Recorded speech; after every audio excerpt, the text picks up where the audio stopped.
Good afternoon, and welcome to the Wednesday afternoon conference call with Trusts Unlimited.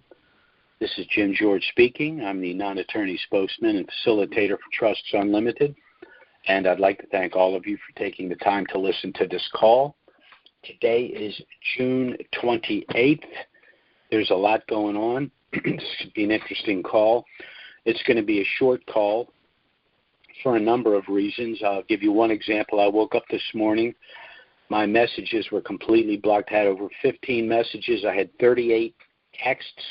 Everyone wants to talk to Jim George in the next 5 seconds to either complete their trust or ask a question about their trust, make a change to their trust, things of that nature. So I've got to assist these individuals.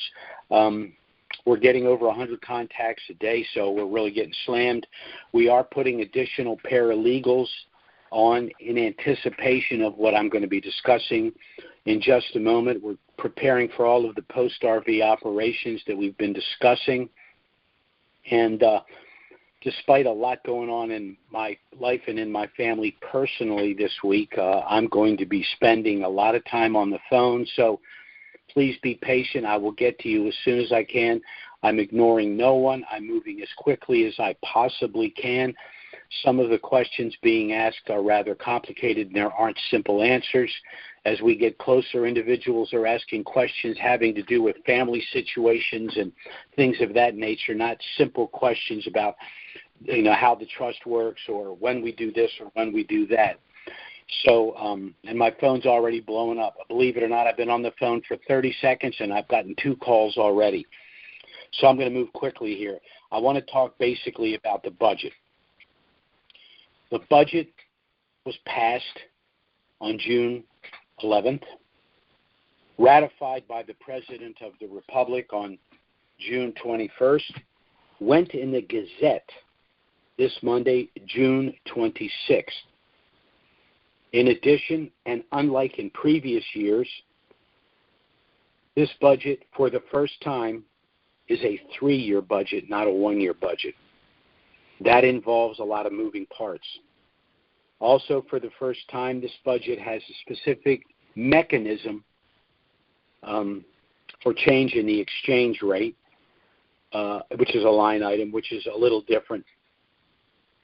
In addition to that, if we look at this from a macro point of view, Iraq has paid Iran for the gas and electric grid assistance.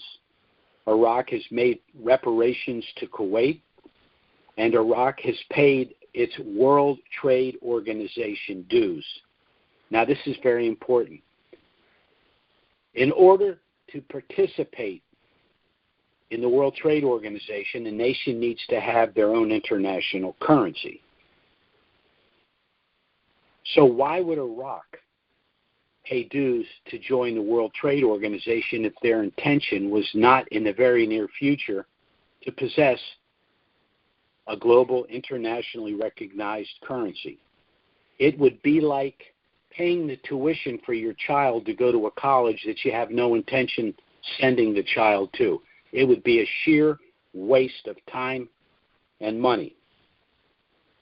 In addition, Prime Minister Soudani, along with the Minister of Finance and the Finance Committee, announced that they will be releasing instructions on the budget after the feast of Eid al-Adha. Now, the feast of Eid al-Adha in the year 2023 goes from June 28th, today, until July 2nd. Now, I think this is very good news, not only because that's a short time frame, but I don't see them reinstituting their currency before these instructions are released, which means we will not see a reinstitution, hopefully, until July. For reasons that I've explained ad nauseum over the years, the last thing in the world we want to see is a reinstitution and revaluation of a currency at the very end of a quarter, because taxes would be due on July 15th if the revaluation were to occur in the month of June. If it happens in any time in July, we're golden, because we have at minimum anywhere from 60 to 90 days to hold the currency and allow a float to increase in value. It also allows us to ascertain in writing from the IRS exactly what the tax implications of this revaluation are in or out of a trust. So that's very important as well. Now, with regard to the instructions, believe it or not, I just got my fourth call. With regard to the instructions, they're going to include, in my opinion, the change in the exchange rate. And the reason that those are going to have to be part of the instructions is because there is no way the trust works mathematically at a rate of 1310, and there's no way the government can operate this 3-year budget with the 120 billion USD that they have. There's just not enough reserve currency. They're going to have to rely on their budget. Now, this budget talks about deficits of approximately 65 trillion dinar in 1 year and approximately 199 trillion over 3 years.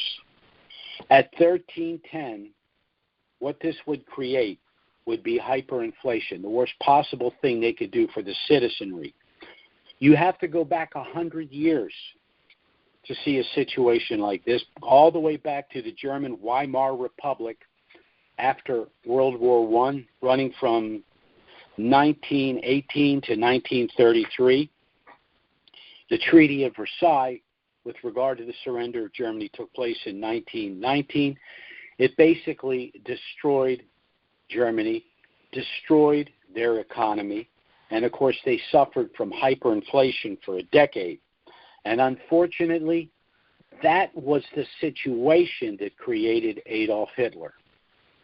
So we do not want to see a repeat of a scenario like that. We do not want to see another Saddam Hussein raise their ugly head because they find a way to convince the citizens that they can somehow fix the problems of the nation. So what happens if we cannot function with a 3-year budget at 1310? Well, what has to happen, in my opinion, is that they have to reinstate their currency.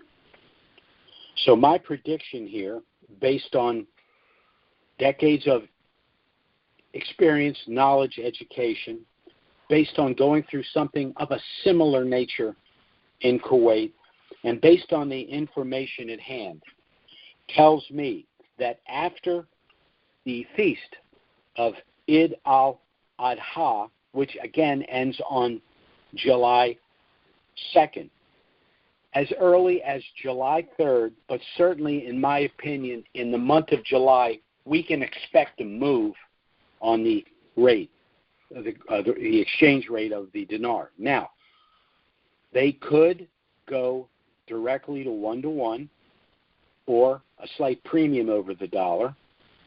They could move in a series of quick moves from 1310 to 1-to-1.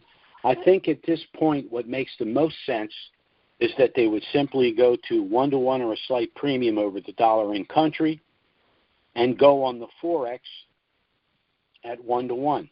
Now, if they go on the Forex at 1-to-1, I can't imagine it would take very long, at the very least, for the currency to go back to where it was when it went into a program right 20 years ago, which was $3.22.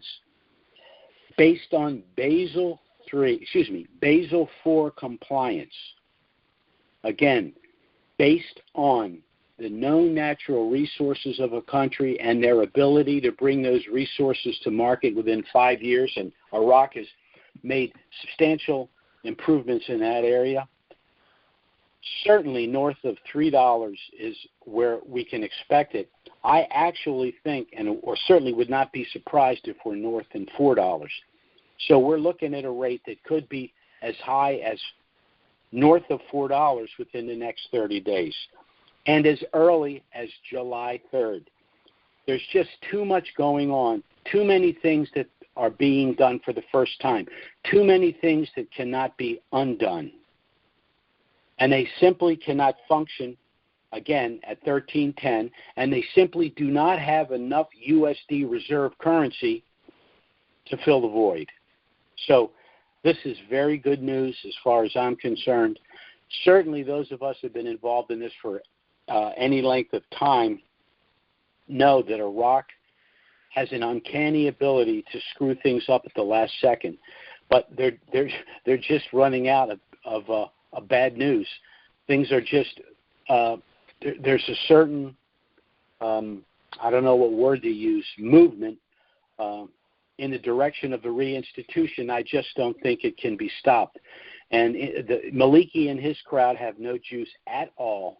As a matter of fact, I expect a lot of them are going to be leaving the country very shortly. They can no longer enrich themselves in the country. They're no longer going to be protected once this is done in the legal authorities. As a matter of fact, even Kazemi and al-Habussi are in a little bit of trouble. And I thought they were doing a fairly good job moving in the right direction. And, of course, Sudani has really picked up momentum. That's the word I was looking for. So I think you need to be prepared. I think you need to make sure you have all of your documents, that you have everything in order. And, again, I've got a lot going on in my life right now of a personal nature. I've got 5 daughters. I've got weddings. I've unfortunately got a funeral this week. I have one daughter that's having a shower for her firstborn on Saturday. So tomorrow's my wife's birthday. Not that you care about my personal life. My only point is I'm doing a lot of juggling right now, but I will be on the phone nonstop to return every one of the 50 contacts that I got in the last 24 hours. I will get to you as quickly as I possibly can. Now my 5th call just popped in on this, so I knew the hysteria was going to begin. I've known for years that this day would come. So the good news is it's going to probably be because our payday is finally close at hand. The bad news for me is that my life is going to be on hold in order to assist you in every way that I possibly can. For those of you that want to contact us for a trust, I don't know how much time you have left. Our email is trusts with an S, unlimited, LLC @gmail.com. And our phone service is 307-274-4122. At this point, I don't know how much we can get done. We'll do our very best. We do have additional paralegals in anticipation of this tsunami that's been hitting us. But the moment I get off this phone, I'm going to be returning calls, so please be patient. I'm doing the best I can to provide everyone with the service that they need. So thanks so much for listening to this call, everyone. As I always say, certainly if something of a dramatic nature were to happen between now and next Wednesday, we'll try to get out an emergency email and schedule an emergency conference call. But failing that, we will be back next Wednesday, noon Eastern, 9 a.m. Pacific. And between now and then, I'm probably going to be on the phone nonstop assisting you in every way that I possibly can. Thanks so much for listening, everyone. We're in very, very exciting time. This is a pivotal moment in Iraq. Things could be moving very quickly. And after 20 years, I think we may finally come to our payday. Have a great week, everyone. Bye-bye.